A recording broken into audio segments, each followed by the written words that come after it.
Hello mga ka-farmer! Welcome back ulit sa ating Kambingan serye.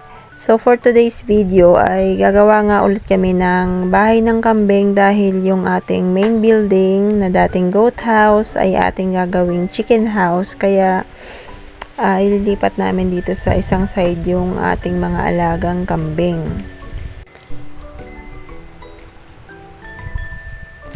And then, yung mga gagamitin natin guys na materials ay yung mga light lang guys para safe. Kagaya nung gagamitin natin sa bubong ay yung rubber mat. Kasi safe siya guys gamitin kumpara sa yero. At saka kayang-kaya namin ito guys gawin. So, malaking tipid guys pag kaya nyo naman gawin or kaya nyong i-DIY yung inyong mga goat house, malaki ang inyong matitipid. And then kung available guys yung mga materials kagaya ng mga kawayan kung meron kayo dyan. And then yung iba naman guys na pang framing ay dun sa lumang building namin ng mga paiwi serye, and then yung lumang building namin ng poultry dati. So naghanap kami dyan guys ng mga magagamit pa na mga kahoy para makasave tayo guys ng malaki sa ating mga gagawing building dito sa ating farm.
Celine! Celine!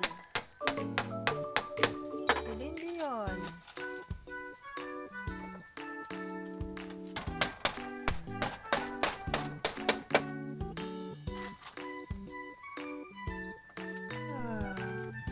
Check mo na ang bago mong bahay.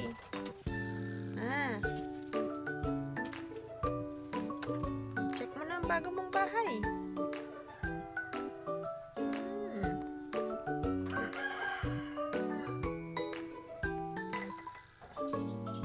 Ka na. Rambo din.